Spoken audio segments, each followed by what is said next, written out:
Ating pong pinakmamahal na Panginoon. So sa mga oras po ito, mga kapatid, na kung saan po sa ating pong panahon ngayon, napakarami pong mga taong nai-stress. Amen. Marami pong mga tao, mga kapatid, na sa tuwing nakikita po nila ang mga sitwasyon sa panahon po natin ngayon, marami pong mga taong hirap na hirap at bigat na bigat, mga kapatid ko, sa kanila pong sitwasyon.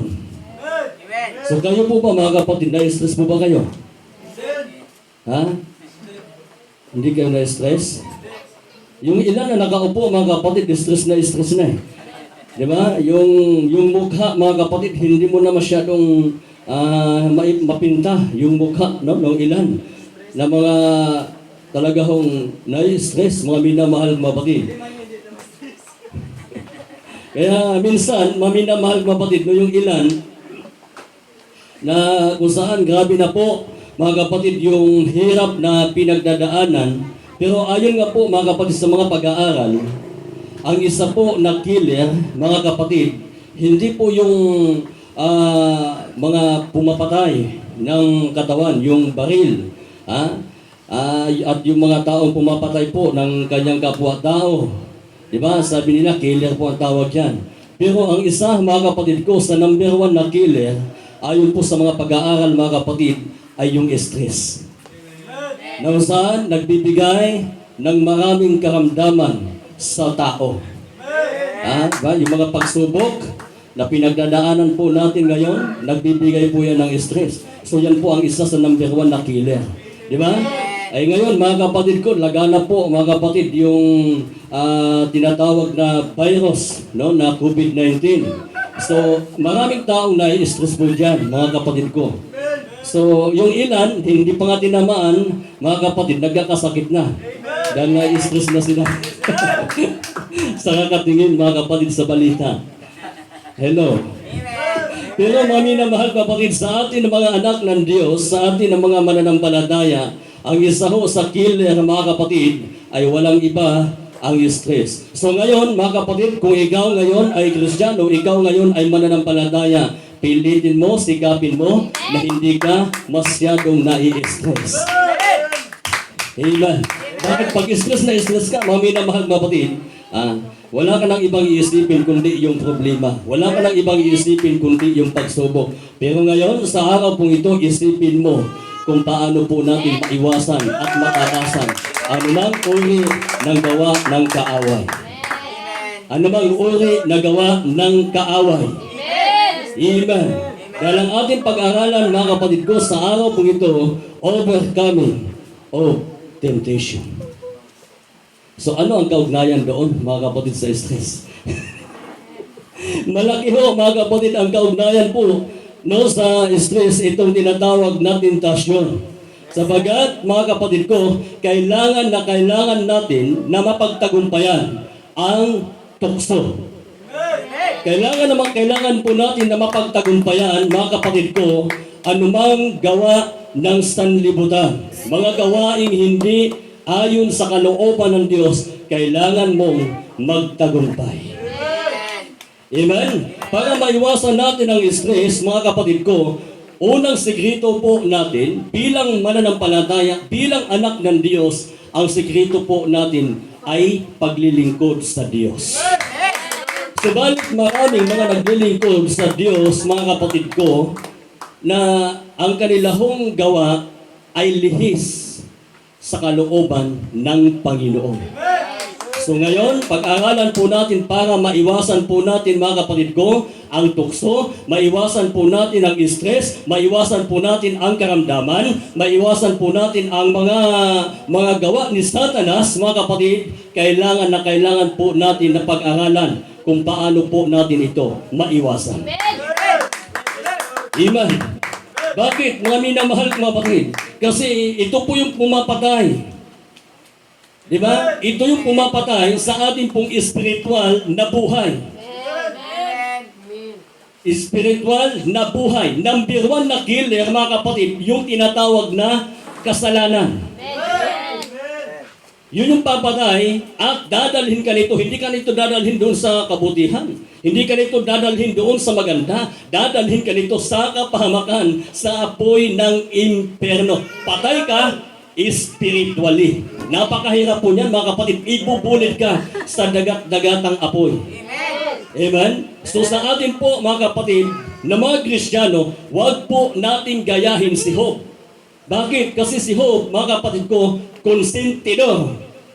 Kahit alam niya na yung mga anak niya nagkamali, kahit yung alam niya, yung mga anak niya nagkasala, yung ginagawa ng kanyang mga anak, mga kapatid, kinukonsenti niya. Sinusuportahan niya pa. Mayroon po ba dito, mga kapatid? Sana po, wala dito yan, mga kapatid. No? Konsentidor. Ayaw ng Diyos ang taong konsentidor. At ayaw ng Diyos maging partiker ka. Kristiyano ka. Kristiyano po tayo, mga kapatid. Ayaw ng Diyos maging partiker tayo. Ayaw ng Diyos na suportahan natin ang mali. Ayaw ng Diyos na suportahan mo ang kasalanan. Ang gusto ng Diyos, suportahan natin ay mabuti. Amen? Nang saan, yun po ang magdadala sa atin patungo langit. Okay. Purihin po ang ating pinakamamahal na Panginoon.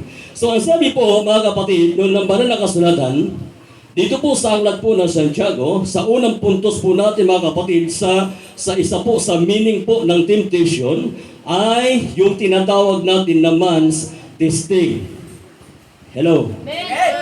Narinig na po ba ninyo ito, mga kapatid? Alam ko po, narinig na po ninyo ito. Malimit po itong nababanggit dito, mga kapatid. So, ulitin ko po ang sinabi po, no? Man's testing. Ang pagsubok sa tao. So, yung tao po ay sinusubok. Tinitis tayo, mga kapatid ko. Depende ho sa ating pong mga lakad. Depende ho sa ating pong mga ginagawa. At depende po ito, mga kapatid, sa nakikita sa atin. Amen. Okay. Ang sabi po ng banal na kasulatan, mga kapatid, sa aklat po ng Santiago, Kapitulo 1, Santiago, Kapitulo 1, ang talata po ay 14 hanggang 16. Ganito po ang sinabi ng banal na kasulatan. Kundi ang bawat tao natutugso pagka nahihila ng sariling masamang pita at nahihikayat kung magkagayoy ang kahalayan, kung maipaglihi ay nanganganak ng kasalanan. At ang kasalanan pagka malaki na ay namumunga ng kamatayan. Number 1 killer, mga kapatid. Lahat mo tayo masabi po sa Lord. Ano po yung number 1 na killer? Kasalanan. Amen. O kaya yung nandyan ngayon, mga kapatid, nai-stress na yan. Okay. So, sabi po dito, mga kapatid, ng banal na kasulatan, na kung saan ang bawat tao ay natutokso. Paano ho sila natutokso, mga kapatid ko? Natutokso ang tao, mga kapatid, dahil po sa kanilang sariling masasamang pita. So yung kalayawan, mga kapatid, yung sarili nating pita, no? Yung sarili nating gusto, sarili nating pagnanasa, mga kapatid ko, ang tao po dito ay bumabagsak. Di ba? So ngayon, bilang Kristiyano, mga kapatid, so kinakailangan nakalagay po yan sa mind po natin. Na ito, ang ginagawa kong ito ay hindi ayon sa kalooban ng Diyos. Labag ito sa kalooban ng Diyos at maaari ako nitong mapapahamak. Maaari ito yung maging daan para ako ay masira. Ito yung maging daan para masira yung aking buhay, yung aking pagiging Kristiyano, mawasak yung aking pagiging Kristiyano at hindi ako magiging blessing sa aking mga katabi, sa aking kapitbahay, sa aking mga kakilala, no, sa mga nakakita sa akin. Kailangan ko maging blessing ako sa kanila para sila rin ay mapunta ng heaven. Mapunta sila ng langit, mga kapatid. Lahat po tayo mag-sign po sa Lord. So ngayon, ang sabi po ng banal na kasulatan, mga kapatid, na kung saan yung tao po ay natutokso dahil sa kanila pong sariling masasamang pita. Yun ho ang isa sa dahilan. Bakit kailangan mo itong bantayan? Amen? Bantayan po natin ito, mga kapatid. Hindi po pwede maging easy-easy ka lang. Hindi po pwede na baliwalain mo ito. So ikaw ngayon ay dapat maging handa. Ikaw ngayon ay dapat maging mapagbantay dahil ang kalaban po natin na Kristiyano ay katulad ng leon na umuungal, na gumagala at naghahanap ng kanyang masisila. So ngayon, kung ikaw ngayon ay isa dito, mga kapatid, kinakailangang unti-unti mong pigilin. Amen. Hello. Unti-unti po natin itong wasakin, sirain, mga kapatid, para po hindi ho tayo maapektuhan. Amen. So sa madaling salita, itigil natin. Amen. Hello. Amen. Lahat po tayo masabi, praise the Lord. Praise the Lord. So kaya po ba natin, mga kapatid? Amen. Oh, kaya natin yan sa tulong ng Diyos kasi nais natin ang langit eh. Amen? Nais natin ang langit, kaya ayaw po natin, mga kapatid, yung mga bagay na makakasira ng ating pong spiritual na buhay. So sinusubok tayo. Tayong Kristiyano, tayong mga mananampalataya, sinusubok tayo ng Diyos. Bawat isa sa atin ay sinusubok ng Diyos. So unang puntos po natin ay man's testing. Lahat po tayo magsabi po sa Lord. So ang sabi po sa kasunod, kung magkagayoy ang kahalayan, kung maipaglihi na, ang maipaglihi ay nanganganak ng kasalanan. So yung kahalayan, mga kapatid, ay yung masama dahil simple nag-isip ka pa lang eh. Hello? Inisip mo pa lang, mga kapatid. Pero, bagamat inisip natin ito po ay direksyon na po sa ating pong puso. Malinaw po sinasabi ng Biblia. Ang sabi po ng banal na kasulatan, mga kapatid ko, sa lumang tipan, magkaroon ka lang, mga kapatid, ng sa lumang tipan, maminamahal kapatid, gagawin mo pa lang yung pangangalo niya sa bagong tipan, sa lumang tipan, doon ka pa mag-asala ng pangangalo niya. So sa bagong tipan, mga kapatid, ito po ay medyo iba ho ito, mga kapatid, sa bagong tipan. Kasi titingin ka pa lang. Hello? Lahat po tayo magsasabi, praise the Lord. Titingin ka pa lang, mga kapatid, nagkakasala ka na ng pangangalo niya. Lalo na, mga kapatid ko, kung gumagawa ng hindi ho ayon sa kalooban ng Diyos. So ang sabi po dito, mga kapatid, sa Mateo, Kapitulo 5, ang talata po ay 28. Ganito po ang sinabi. Datapwat sinasabi ko sa inyo na ang bawat tumitingin sa isang babae na taglay ang masamang hangad ay nagkakasala na ng pangalo niya sa kanyang puso. So tumingin ka lang, mga kapatid, tumingin ka pa lang sa isa, babae man yan o lalaki, tumingin ka ng may pagnanasa, kayo ay nagkakasala na, consider ho, pangangalo niya. Amen.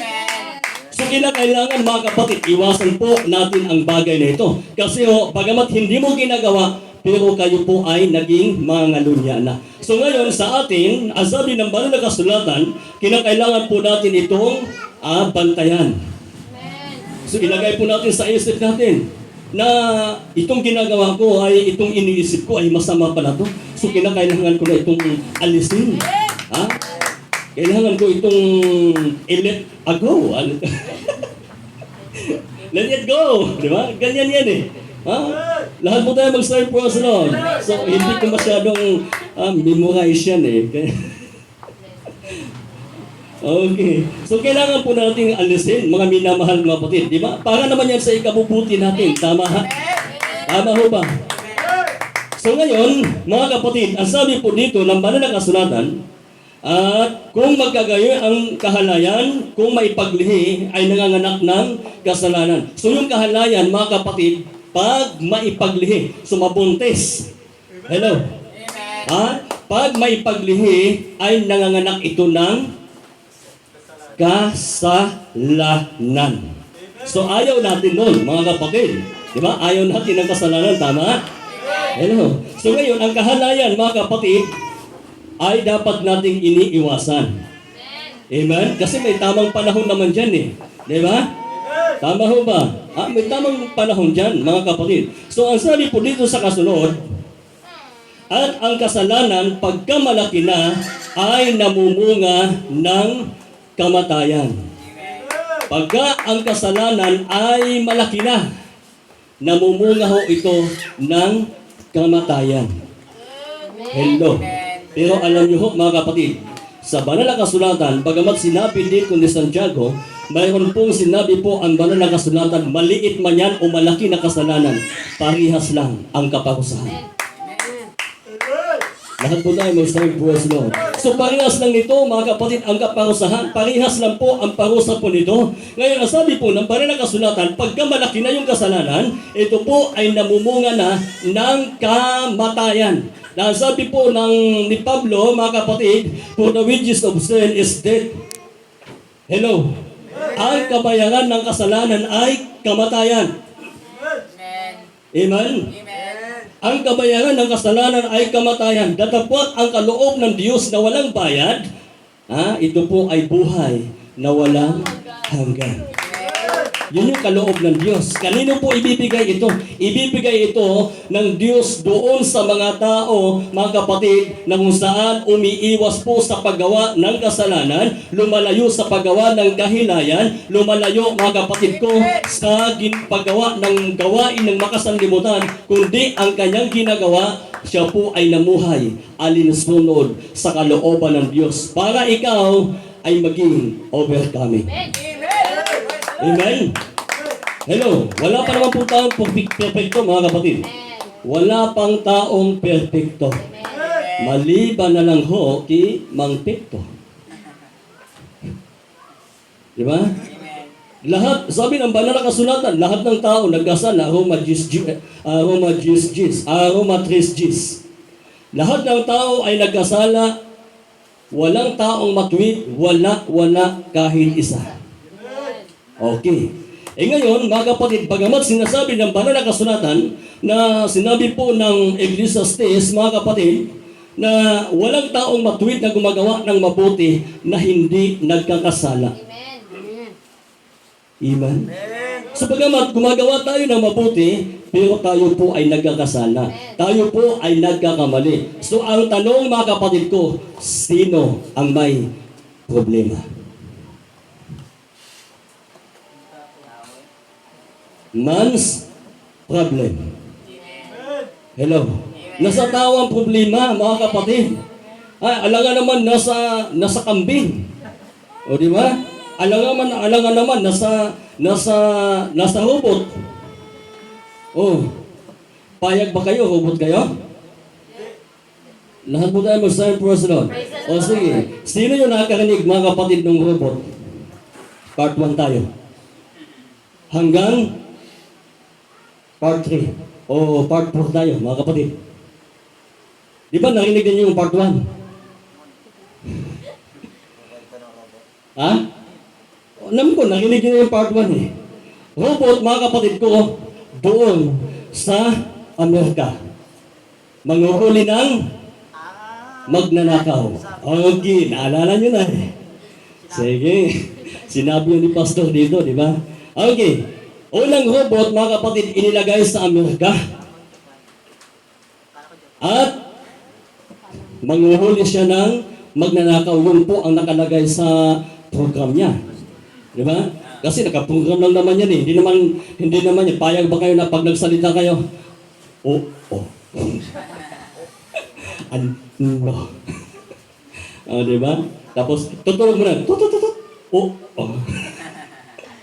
Oh. Hindi naman gano'n, mga kapatid ko. Okay. So ngayon, yung unang robot inilagay po sa Amerika. Pagkalagay doon, mga kapatid, 1 hour po ang nakalipas, ilan po yung nahuli? 200 na magnanakaw. 1 hour lang, mga kapatid, nakahuli na 100 na magnanakaw. So nung inilagay sa Pilipinas, mga kapatid, 30 minutes. Ilan bang nahuli? Ilan? Inilagay sa Pilipinas. Yung robot. Robot ang nawala. 30 minutes. Walang nahuli. Bakit? Kasi nawala yung robot eh. Ninakaw na. Okay, part 2. Nananampal ng sinungaling. Robot, nananampal ng sinungaling. So, yung tatay, yung ama ng tahanan, galing ng Japan. Bumili ng robot, dinala sa Pilipinas. Pagdating sa Pilipinas, mga kapatid, kinausap niya yung asawa niya. Mahal, sabi niya, ito yung robot, nananampal to ng sinungaling. Nagkataon, wala doon ang kanyang anak na babae. So, umuwi yung anak niya, gabi na. Ito yung problema, mga kapatid. Tinanong ng nanay, Nak, saan ka galing? Nay, nag-aaral kami, Nay, ng classmate ko sa assignment namin. Sinampal na robot. Sabi nung nanay, Anak, napakasinungaling mo talaga. Hindi ka talaga gumaya sa akin. Na galing sa school. Dito sa bahay, sampalin ako mo. sabi nung asawa niya, napakasinungaling niyo talaga. Ikaw anak, sinungaling ka. Ikaw din, mahal, sinungaling ka rin pala. Hindi talaga kayo gumaya sa akin. Mula nung naging tayo, mahal, naging tayo. Ha? Hindi talaga ako naghanap ng iba. Hanggang sa nag-asawa tayo, ikaw lang talaga. Sampalin ako at kabila po. Oh, grabe ba? Kabilaan ko ng pagkasampal. So, part 3. Pangatlong robot, ito yung matindi, mga kapatid. Nanghuhuli ng mga mahihina. So, saan ito mahina? Maaaring ito ay bakla. Maaaring ito ay tumboy. So, mga mahihina eh. O maaari ito ay babaero. Matindi ito. So ngayon, mga kapatid, ang ginawa nung may-ari nung robot, dinala niya. Ay, sabi niya, alangan na makahuli pa to sa kabasanan. Wala itong mahuli. Kabasanan to eh. Dahil ngayon, mga kapatid, may dumaan. Babae at lalaki. Habang sila'y naglalakad, mga kapatid, o lagyan natin ng pangalan, si Sia, sa kasi, ikaw. O, di ba? Habang naglalakad siya, mga kapatid, sa kasi ikaw, di ngayon, dumating yung robot at aakma na hulihin sila, mga kapatid. Ngayon, nagulat siya. Nagulatan ngayon, mga kapatid. Terrible eh. O, gulat sila. Hulihin pa naman sila na robot eh. Tapos nagulat pa sila sa kapasaanan pa. O, di ba? Ngayon, mga kapatid, dumating po yung may-ari ng robot. Ipinaliwanag niya. Ang sabi ng may-ari ng robot, nanguhuli kasi ito ng bakla sa katumboy. At babaero saka lalakiro. Yun ang inuhuli niya. So nagkataon, hindi kayo nahuli kasi lubat yung robot. Kaya pala naging estatwa yung robot eh, kasi lubat pala. Okay, part 4. Ha? Part 4 na tayo, mga kapatid. So, bayag ba kayo, mga kapatid, na kayo ay katulad na robot? Di ba? So, tayo po, binigyan ng Diyos ng pag-iisip.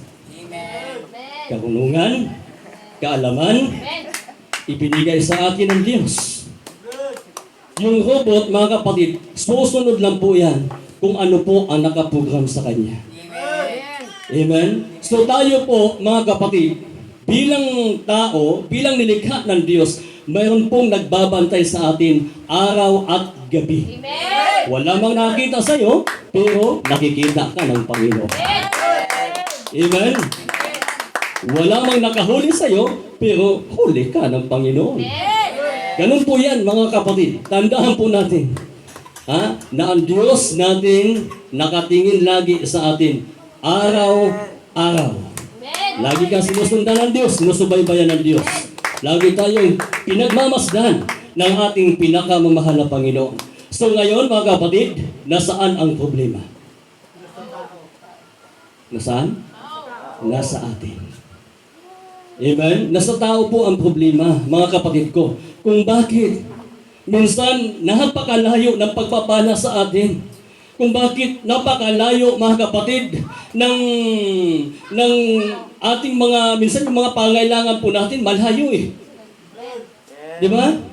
Naalala niyo po ba yan, mga kapatid ko? Kung saan parang ang bagal ng dating ng blessing. Bakit parang ang bagal ng dating ng pagpapala? Bakit? Kasi nasa tao po ang problema. Wala sa Diyos ang problema, kundi nasa akin, nasa sayo, nasa ating lahat ang problema, mga kapatid ko, kung bakit yung pagpapala ay hindi dumating sa atin.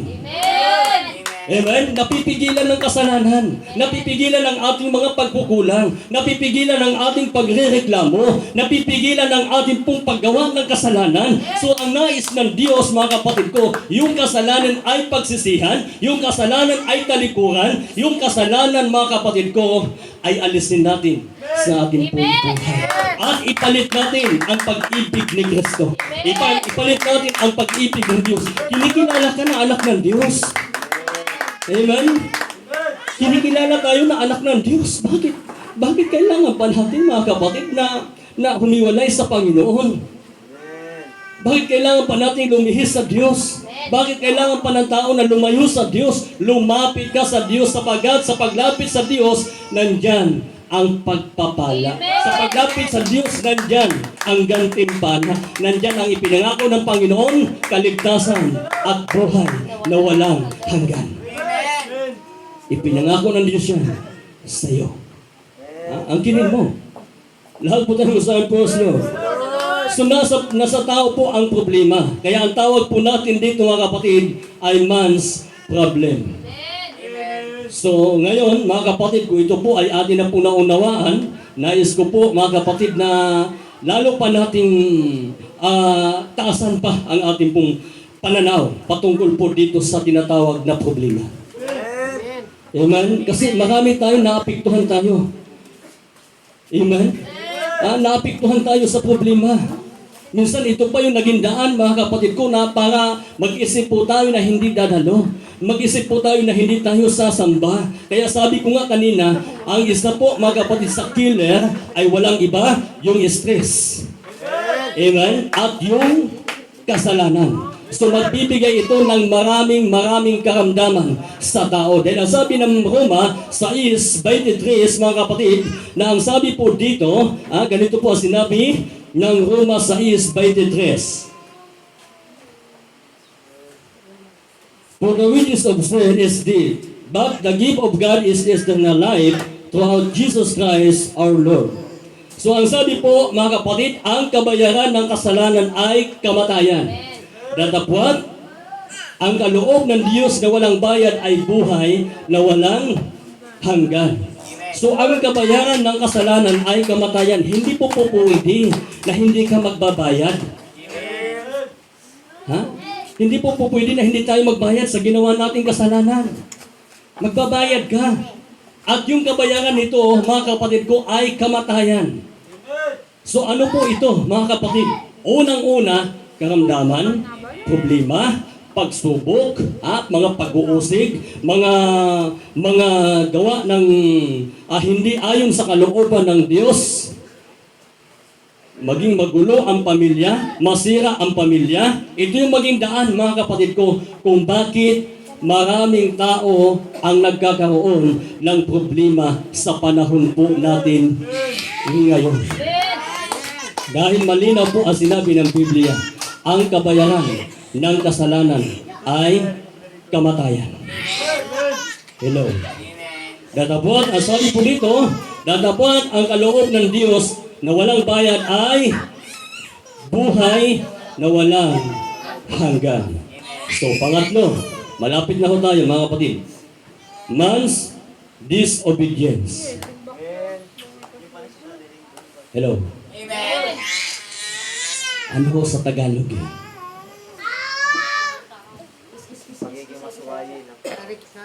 Ang tao po, mga kapatid, ay maswayin. Pagsuway ng tao. Man's disobedience. Pagsuway ng tao. So nasa tao, mga kapatid ko, ang problema. Kasi sinusubok tayo ng Diyos, tinitis tayo ng Panginoon. Amen? Pag nagka-problema ka, sa halip na lumapit ka sa Diyos, kung sino-sino ang nilalapitan mo. Pag nasa pagsubok ka, kung sino-sino ang nilalapitan mo, lapitan mo ang Panginoon. Bumuhod ka at manalangin ka sa Panginoon, lumapit ka sa Diyos, humingi ka ng tulong sa mahal na Panginoon, sapagat ang Diyos ang tutulong po sa atin mga kapatid, na kailanman ay hindi nanunumbat sa atin. Amen. Diba? Kasi lumapit ka sa tao, hingi ka ng tulong sa tao, sumbatan ka pa ng tao. Amen. Ha?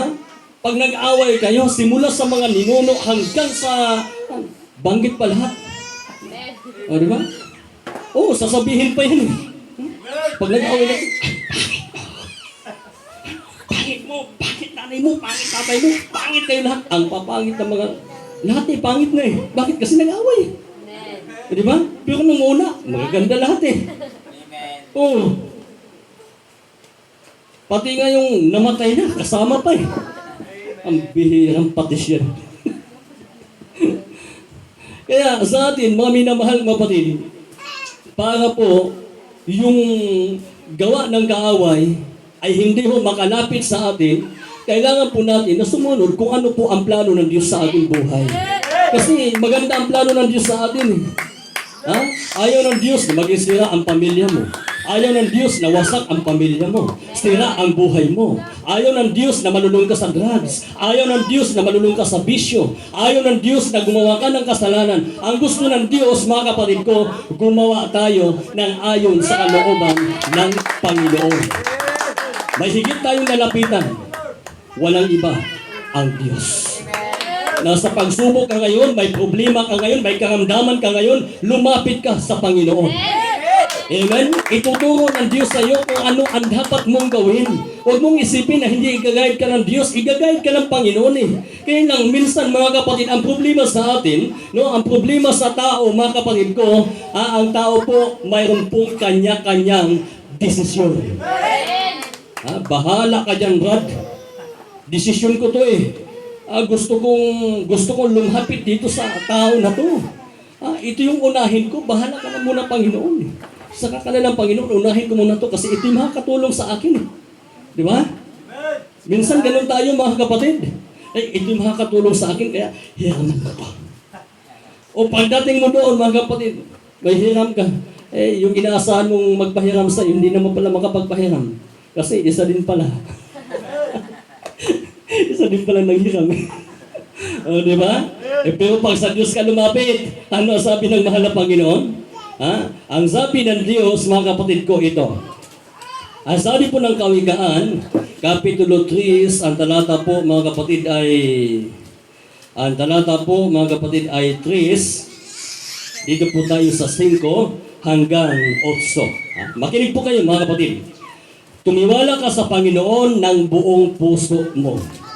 At huwag kang manalig sa iyong sariling kaunawaan. Hello. Kilalanin mo siya sa lahat ng iyong mga lakad. At kanyang ituturo ang iyong mga landas. Huwag kang magpakapantas sa iyong sariling mga mata. Matakot ka sa Panginoon at humiwalay ka sa kasamaan. Magiging kagalingan sa iyong puso at utak sa iyong mga buto. Kumalangpak po muna ang lahat sa mahal na Panginoon. Okay, nakuha po ba natin mga kapatid? Nakuha po ba natin? So ang sabi po ng banal na kasulatan, tumiwala ka sa Panginoon mong Diyos ng buong puso.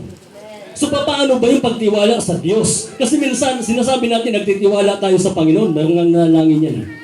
Sabi niya, Diyos na makapangyarihan sa lahat, Diyos na mahabagin at Diyos na mapagpala. Lord, paano na to, Lord? Wala akong isasaingin mamaya. Wala akong pambiling ganito, Lord. Wala akong pambayad, Lord. Di ba? Naniniwala ka pala na ang Diyos mo mapagpala at mapagbiyaya, pero nag-aalinlangan ka. Amen? Lahat po tayo mag-start praise Lord. Kung tayo po ay naniniwala na ang Diyos natin mapagpala, ang Diyos natin ay nagbibigay ng biyaya, huwag kang mag-alinlangan, mga kapatid ko. Kahit sabihin mong yan lang ang mayroon ka, sasapat yan. Amen? Sapat yan, mga kapatid. Hindi ka kukulangin ng Panginoon eh. Hindi tayo kukulangin ng Panginoon. Hindi tayo pagkukulangin ng Panginoon. Di ba? Umabot ng isang linggo, mga kapatid, pinabayaan ka ba ng Diyos? Hindi naman eh. Di ba? Pinabayaan ba tayo ng Diyos? Dati-rati nga, mga kapatid, yung ulam namin lagi, mga kapatid, dati. Alam niyo po ba kung anong ulam namin lagi, mga kapatid? Pato.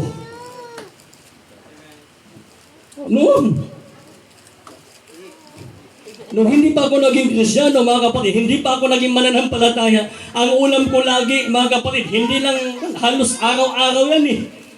Pato. Masarap yan ba na? Pato Pato, toslo sa asin. Ganon, mga minamahal mga kapatid. Tapos araw-araw yan, puro baka. Araw-araw, puro baka eh. Baka sakali. Diba? Ganon po yan, mga kapatid. Pero alam niyo po, marami pong mga tao na naghihirap sa panahon po natin ngayon.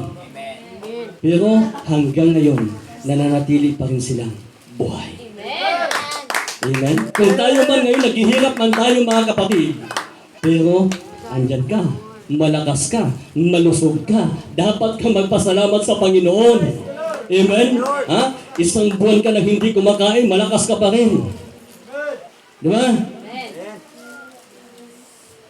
Pasalamatan ba natin yan? Isang buwan na hindi kumakain? Pasalamatan mo yan. Nakapagpasting ka. Lahat po tayo masaan po sila. Pumalapag po muna lahat sa ating pinakmamahal na Panginoon. So, lahat mga kapatid na bagay na dapat tayo po ay dapat magtiwala sa ating pinakamamahal na Panginoon. So, ang sabi po dito, tumiwala ka sa Panginoon ng buong puso mo. Ang pagtiwala sa Diyos ng buong puso, mga kapatid, kahit alam mo na hirap ka, kahit alam mo na gipit ka, pero payapa ka pa rin dahil alam mo na may Diyos na tutulong sa iyo. Amen? Alam mo na may Diyos na nakakita ng iyong mga pangangailangan, nakakita ng iyong mga kahilingan, nakakita ng iyong mga ginagawa, lalo na kung ikaw ay tapat na Kristiyano. Kaya ang daming Kristiyano, mga kapatid, na nag-aalinlangan. Ang daming Kristiyano, mga kapatid, naguguluhan. Bakit? Kasi hindi tapat sa Panginoon eh. Subukan natin maging tapat sa Diyos. Maging tapat din sa atin ang Panginoon. Amen? So ang pagtiwala sa Diyos ng buong puso, mga kapatid ko, yan po ay nangangahulugan ng pagsunod at pagtupad sa utos ng ating pinakamamahal na Panginoon. Pag sinabi mong tumiwala ka sa Diyos ng buong puso mo, ng buong lakas mo, ng buong pag-iisip mo, inibig mo ang Diyos, mga kapatid. Ang ibig sabihin, lahat ng utos ng Diyos, gagawin mo sapagkat yan ang pagtitiwala sa Panginoon. Amen? Lahat po ba tayo may tiwala sa Diyos? Ito yung pangako sa atin ng Panginoon. Ang pangako ng Diyos ng mga taong may tiwala sa Kanya, ito ang sinabi. At huwag kang manalig sa iyong sariling kaunawaan. So nabanggit na po natin yan, mga kapatid, na huwag tayo manalig sa ating sariling kaunawaan, kundi dapat ho manalig tayo sa kaunawaan ng ating pinakamamahal na Panginoon. Kung ano po ang plano ng Diyos sa ating buhay, yun po ang dapat nating susundin. Hindi po yung ayon po sa ating sariling plano. Hindi mo ayon sa ating sariling paraan, kundi dapat paraan ng Diyos. So ang sabi sa 6, kilalanin mo siya sa lahat ng iyong mga lakad. Hello? Amen. Ano po ang sabi, mga kapatid? Ang sabi po ng banal na kasulatan, kilalanin natin siya sa lahat ng ating mga lakad. So sa lahat ng ating mga lakad, mga kapatid, no, sa bawat desisyon po natin, sa bawat lakad natin, bawat plano po natin, atin pong kilalanin ang Diyos. Amen? Ang pagkilala sa Diyos, mga kapatid, sa ating pong mga lakad, ito po yung tinatawag na pagtitiwala sa Panginoon. Pag may tiwala ka sa Diyos, may tiwala ka sa Panginoon, may tiwala tayo sa Panginoon, mga kapatid, lahat ng yan, nasabi mo, hindi darating, darating yan. Amen? Kasi sabi ng Biblia, bubuksan ng Panginoon ang mga dungawan sa langit eh. Ibibigay ang pagpapala na walang sapat na silid na kalalagyan. Ibibigay ng Diyos ang pagpapala, mga kapatid ko, na higit pa sa iyong inaasahan. Amen? Amen. Yun yung pangako ng Diyos sa atin. Lahat po tayo masasabi po So ngayon, ang sabi po ng banal na kasulatan, mga kapatid ko, kung bakit marami pong mga tao, mga kapatid, sa panahon po natin ngayon, na kung saan hirap na hirap sila, halos hindi sila makaahon. Bigat na bigat sila, mga kapatid. Bigat na bigat po ang mga tao dahil po sa tinatawag na pagsuway. Pagsuway sa Panginoon. Nais mong gumaan. Nais mo ba natin gumaan? Nais mo ba natin gumanda? Amen? Lahat po tayo magsabi, praise the Lord. Kung nais natin maging maayos at maging maganda, mga kapatid, tumiwala tayo sa Panginoon. Kilalanin natin ang Panginoon sa ating pong mga lakad. At ang sabi po dito, at kanyang ituturo ang iyong mga landas, igagayad kanya. Amen? Igagayad tayo ng mahal na Panginoon. Gagabayan ka ng Diyos. Lahat po tayo magsabi po, Lord, sasabihin sa iyo ng Diyos, ito ang gawin mo, anak. Ito ang para sa iyo. Ang sabihin sa iyo ng Panginoon, ito ang para sa iyo, anak, dahil ikaw ay masunurin sa akin. Ikaw ay kumikilala sa akin. Ikaw ay may tiwala sa akin, anak. Kaya, dito ka sa pagpapala. Blessing para sa iyo. Amen? Bakit? Kasi tumiwala tayo sa Diyos eh. Once na ikaw ay may tiwala sa Diyos, tumiwala ka sa mahal na Panginoon, hindi mo na iisipin yung mga bagay na para sa iyo. Iisipin mo kung ano ang nakakalugod para sa Diyos. Amen? Kung yung ginagawa natin ay nakakalugod para sa Diyos, ipagpatuloy mo yan. Amen? Kung nakakalugod para sa Panginoon. Pero kung yung ginagawa po natin ay hindi nakakalugod para sa Diyos, i-stop mo muna. Diba? Naalala niyo po, mga kapatid, no, sa mga traffic bala. Traffic, no, sa mga, katulad po yan, may mga stop dyan, diba? Nakalagay. Pag pula, stop. Amen? Tapos pag mag-green, mga kapatid, go na yan, go. Oh. Pero ang dami maswayin. Kahit nakalagay dyan, stop. Gumagano'n pa. Isda. Kaya dito sa Pilipinas, ang daming mga isda, mga kapatid. Stop nga eh. Oh, isda nga nakalagay eh. Pero lumalangoy pa rin. Naghahanap pa rin ng madaanan eh. Ganun talaga, mga isda talaga, mga kapatid. Malampakan muna natin ang Panginoon. Lahat po tayo magsabi po sa Lord. Pero alam ko po, wala mga Kristiyanong ganun.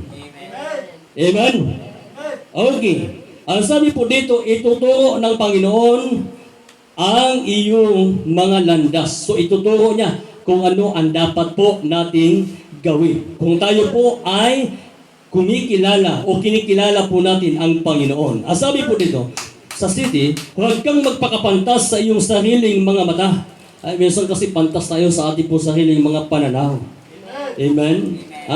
Kumbaga, malayo ang tingin, wala namang tinatanaw. Ganun po ang ilan, mga kapatid. No, so huwag tayong magpakabanta sa ating sariling mga mata.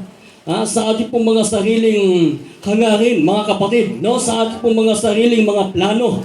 Kundi, ang sabi po dito, dapat matakot ka sa Panginoon at humiwalay ka sa kasamaan. At magiging kagalingan sa iyong puso at utak sa iyong mga buto. So, magiging kagalingan sa iyong puso at utak. So, gagaling. Hello.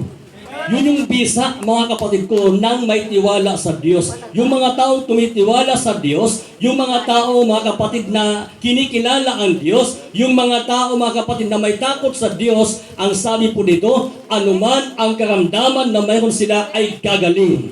Anumang problema na mayroon sila ay lulutasin. Anumang pagsubok na mayroon sila, tutulungan sila ng Panginoon, pagagaanin ng Panginoon, kakalungin sila ng Panginoon, at alalayan sila ng Panginoon, at ilagay sila sa lugar na payapa sila. Amen? Yung promise ng Diyos sa atin, yung promise ng Diyos sa mga taong masunurin, sa mga Kristiyanong masunurin, sa mga Kristiyanong tapat, sa mga Kristiyanong, mga kapatid, na namumuhay ayon sa kalooban ng Diyos. Lahat po tayo magsama po siya. Huwag mong isipin, mga kapatid. Ang sabi po dito, gagaling. Magiging kagalingan sa iyong puso at utak. So, magiging maganda, mga kapatid, yung magiging resulta nito. Amen? Di ba? Kasi yun po yun, mga kapatid. Kasi minsan, pag ikaw, madami ka nang iniisip, dami ka ng problema, sakit ng ulo. Totoo yan. Masakit sa ulo kasi dami mo nang iniisip eh. Dami na nating pinoproblema, mga kapatid. Minsan pinoproblema natin yung mga bills natin. Pinoproblema natin yung mga nangyayari sa ating kapaligiran. Pero ano sabi ng Panginoon? Magiging kagalingan sa iyong puso at utak. Gagaling. Tutulungan ka ng Panginoon eh. Amen? Pero ang sekreto dito, pagtiwala sa Diyos. At ang sekreto po dito, mga kapatid, ay paghiwalay sa kasalanan. At ang sekreto po dito, kilalanin natin ang Panginoon. Amen? Lahat po tayo mag-serve for us, Lord. So ngayon, mga minamahal kapatid, sa ating pong conclusion, kailangan po natin, mga kapatid, na manhalig, magtiwala sa Diyos. Umasa ka sa mahal na Panginoon. Huwag nating isipin yung mga bagay na para sa atin. Ang isipin po natin yung mga bagay na kalugod-lugod sa ating pinakamamahal na Panginoon. Amen? So ano po ang mga bagay na iyon? Maging tapat ka sa Diyos. Mamuhay ka na may kabanalan. Huwag mo isipin na sabihin kang manang. Huwag mo sabihin na sabihan ka ng ate. Diba? Huwag mo sabihin na sabihan kang lula. Huwag mong isipin yan. Isipin mo, nalulungkot sa iyo ang Diyos eh. Amen? O pag humingi naman sa iyo ng versikulo, saan pa yan mababasa kapatid, ibigyan mo. Huwag mo sabihin na wala kang maibigay. Di ba? Pag manghingi sa iyo ng Bible, bigyan mo. Mag-download ka. Di ba? May cellphone ka. Mag-download ka. Meron namang libre na cellphone dyan eh. May app na Bible dyan eh. Mas mapanali ka pa. Palampangan muna natin ang Panginoon. Yan nga yung problema eh. Yung cellphone, libo-libo napibili. Pero ang Bible, ipinamimigay na nga, at mura lang naman, kaya naman bilhin, hindi mabili. O sino ba yung mahal ninyo, mga kapatid? Sino ba ang mahal ninyo? Yung cellphone ninyo o yung tao? Sino? Ang hinta naman. Sino ba ang mahal ninyo? Ang cellphone ninyo, ang tao? Sabi niyo ang tao. O sino yung lagi nakakaalala sa cellphone kaysa tao? Sino yung lagi naaalala? Ang cellphone. O yung lagi naaalala ang tao? Amen. Halimbawa, mga kapatid, kasi lagi mong inaalala ang tao, maka-Diyos yan. Diba? Pag lagi mong inaalala ang cellphone, Sabi nga doon sa salita sa Bible baga na sayawa na. Yung lagi nakaalala sa cellphone, mga kapatid ko, yawan o na. Amen. Pero yung lagi nakaalala sa tao, Diyos mo na. Amen. Diba? Eh ngayon mga kapatid, ninakaw yung cellphone mo. Ano kayo na reaksyon mo? Galit ka. Yung cellphone ko ninakaw eh. Hindi, huwag mo sabihin na ninakaw yung cellphone mo. Sabi mo, sana yung magnanakaw, hindi sana siya mahuli. Kasi naaawa talaga ako sa mga magnanakaw. Sa Cebuano pa mga kapatid, naluoy ginintaon ko sa mga kawata. Di ba? Dahil po tayo mag-Cyprus noon. Kaya sabihin ko sa iyo, congrats. Amen. Bakit? Magpipila sa iyo ang mga magnanakaw. Palampagan muna natin ang ating pinakamamahal na Panginoon. So ngayon, maminamahal kapatid, tandaan po natin, ang pag-ibig sa Diyos ay napakahalaga. Amen? Sino yung mahalaga sa inyo? Ang girlfriend ninyo, ang boyfriend ninyo, ang Diyos.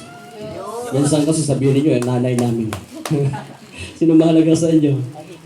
Kaya minsan mga kapatid, magiging sinungaling nyo, marami. Di ba? Kaya sabi nga nung gan sino ang mahalaga sa inyo? Ang nanay ninyo o ang cellphone? Ang sabi nung isa ang nanay. Di ba? Kaya maraming mga sinungaling. Pag-gising pa lang sa umaga sa halip na nanay yung lalambingin, cellphone ang kinikiliti-kiliti di ba? Di ba? Sa atin mga kapatid, dapat po, pag-gising sa umaga, hindi cellphone ang kinikiliti, kundi ang nilalambing. Amen? Kasi pag nilalambing mo ang Panginoon, mayroon kang biyaya, gantimpala sa ating pinakamamahal na Panginoon. Okay, purihin po ang ating pinakamamahal na Panginoon Jesus. So sa mga oras po ito mga kapatid, tayo pong lahat ay magbubulay-bulay. Nung saan mga kapatid, alalahanin po natin yung sinabi po ng banal na kasulatan. Ang pangako sa atin ng Diyos ay pagpapala. Pangako sa atin ng Diyos